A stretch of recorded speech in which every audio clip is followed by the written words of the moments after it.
Ini yang aku cari-cari. Kenapa Om? Wajah seperti ini yang aku cari-cari. Iya, kenapa Om? Aku melihat Indonesia di dalam wajahmu. Kelaparan, gizi buruk, antrian sembako, bodoh kurang pendidikan, bencana tsunami, gempa bumi, lumpur panas, semuanya menyatu di dalam wajahmu. Aku akan melukismu. Aku akan melukismu. Baik, perkenalkan nama saya Andres Nebaho. Di sini saya akan menjelaskan inflasi. Inflasi itu adalah kenaikan harga barang dan menurunnya harga daya beli uang. Nah, inflasi itu terbagi 4, yaitu inflasi ringan, sedang, berat, dan sangat berat. Nah, saya di sini akan menjelaskan inflasi ringan. Inflasi ringan adalah kondisi ketika harga barang dan jasa naik kurang dari 10% per tahun. Kenaikan ini masih terkendali, tidak mengganggu kestabilan ekonomi, dan tidak terlalu menekan daya beli masyarakat. Ciri-ciri inflasi ringan ada 4, yaitu kenaikan harga barang dengan perlahan dan stabil. Daya beli masyarakat masih ada, masyarakat tetap percaya pada nilai mata uang. Penyebab inflasi ringan biasanya muncul karena permintaan naik sedikit, misalnya ada momen hari raya. Biaya produksi naik sedikit, seperti kenaikan tarif transportasi atau bahan baku. Yang ketiga itu uang beredar dan bertambah, tetapi masih wajar dalam batasnya. Nah, dampak inflasi ringan itu mendorong produsen untuk meningkatkan produksi, ekonomi tetap tumbuh, dan dampak negatifnya harga barang sedikit lebih mahal, pendapatan tetap mungkin tidak naik secepat harga. Contoh sederhananya adalah seperti bulan Ramadan atau menjelang Lebaran, harga beban pokok harga daging, cabai, dan ayam naik sedikit. Kesimpulannya, inflasi ringan adalah inflasi yang aman dan masih bermanfaat bagi ekonomi selama tetap berada di bawah 10% per tahun. Nah, kata-kata dari saya, jangan mencari yang sempurna, karena yang sempurna dapat diciptakan. Perkenalkan, nama saya Manajer Marpaung. Saya akan melanjutkan penjelasan dari teman saya, yaitu inflasi sedang. Jadi gimana inflasi sedang adalah kenaikan harga barang dan jasa yang berbeda pada kisaran 10 hingga 30% per tahun. Pada tahapan ini, inflasi mulai terasa dampaknya terhadap kehidupan masyarakat dan kegiatan ekonomi. Namun belum sampai membuat ekonomi lumpuh. Ciri-ciri inflasi sedang. Ciri-ciri inflasi sedang itu ada 4, yaitu pertama, harga naik dengan kecepatan lebih tinggi dibanding inflasi ringan. Yang kedua, daya beli masyarakat mulai menurun. Yang ketiga, masyarakat mengurangi konsumsi barang sekunder. Dan yang keempat, menimbulkan kekhawatiran perilaku usaha, tetapi ekonomi masih tetap berjalan. Penyebabnya itu ada 4 juga, ada 5, yang dimana 1, permintaan yang cukup tinggi dibanding ketersediaan barang. Yang kedua, biaya produksi meningkat signifikan. Yang ketiga, distribusi barang tergantung. Yang keempat, uang beredar bertambah cukup besar. Dan yang kelima, ekspektasi inflasi yang meningkat. Dampak inflasi itu ada 2, yang dimana dampak negatif dan dampak positif.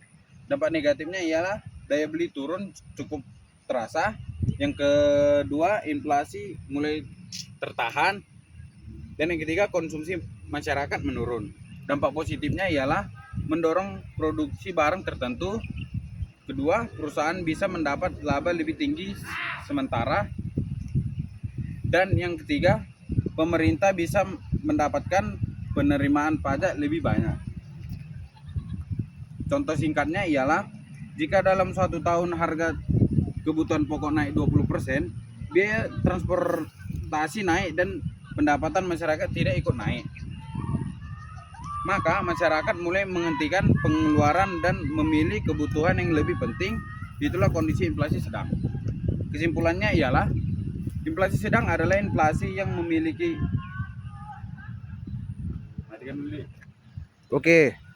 Kesimpulan dari inflasi sedang ialah inflasi sedang adalah inflasi yang mulai mengganggu stabilitas ekonomi dan daya beli, namun belum mencapai level parah seperti inflasi berat atau hiperinflasi.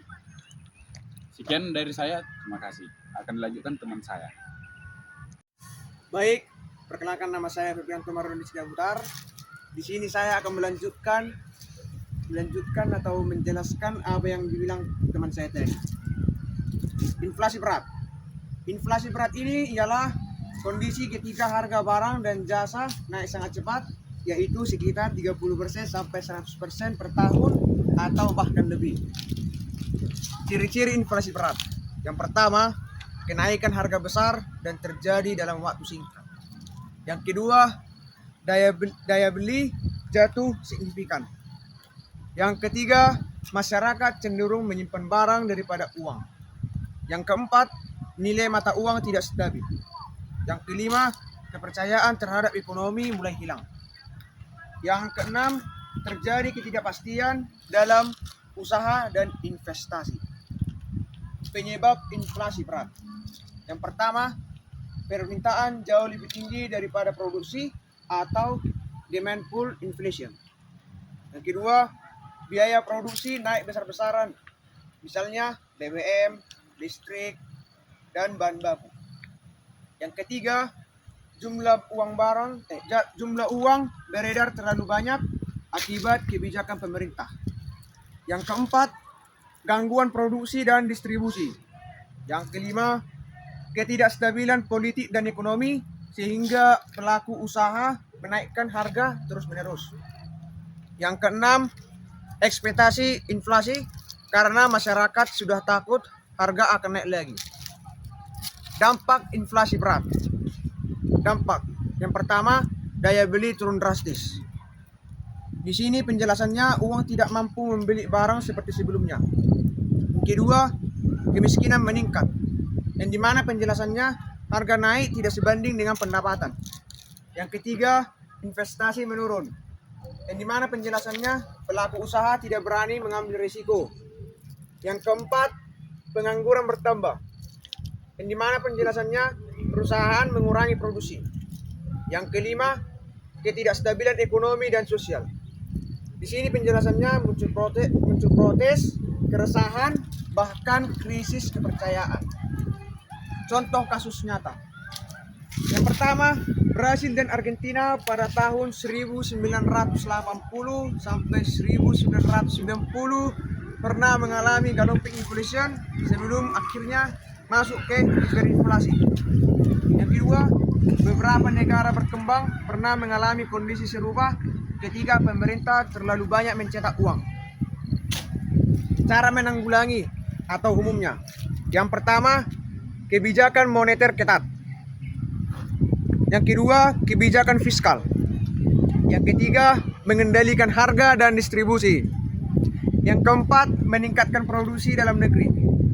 Yang kelima, menstabilkan politik dan kepercayaan publik. Kesimpulan dari inflasi berat ini ialah fase inflasi berbahaya karena kenaikan harga yang sangat cepat dan besar dalam waktu singkat yang dapat merusak stabilitas ekonomi dan kesejahteraan masyarakat. Baiklah teman-teman, saya akan menjelaskan materi berikutnya, yaitu adalah hyperinflasi. Baiklah teman-teman, hyperinflasi adalah kondisi inflasi yang sangat cepat dan tidak terkendali, di mana harga barang dan jasa bisa meningkat sangat-sangat tinggi, seringkali lebih dari 50% per bulan. Baiklah teman-teman, ciri-ciri hyperinflasi. Yang pertama adalah kenaikan harga barang yang ekstrim. Harga barang dan jasa naik secara eksponensial dalam waktu yang singkat. Yang kedua, nilai mata uang merosot tajam. Uang tunai kehilangan daya belinya dengan sangat cepat, sehingga tabungan bisa habis dalam hitungan hari.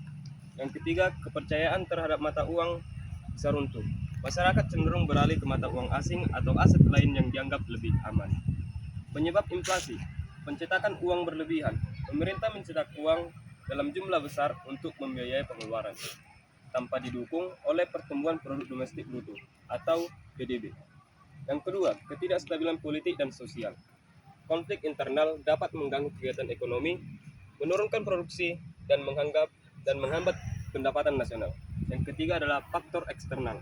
Kenaikan harga barang, bencana alam, atau konflik global dapat memicu hyperinflasi, terutama bagi negara yang bergantung pada impor.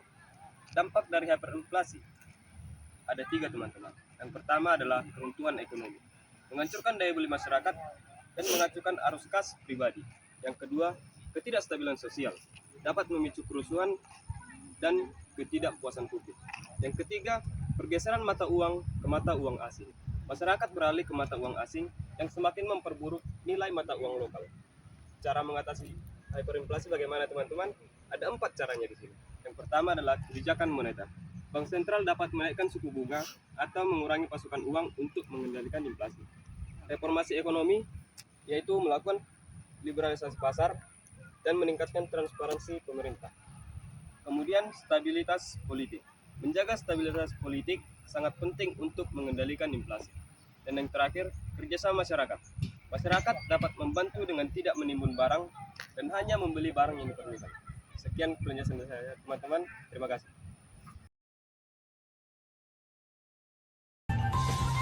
Boleh lah nikahin. Nikahin. Nikahin. Ini nikahin ini. Ini mukanya sangat good boy, aku suka. Tahu Pak. Cakep soalnya. Selain cakep, sama tipe lu kayak gini. Iya. Gak tau tuh kayak vibes-nya tuh kayak baik dan mungkin nanti gennya bagus.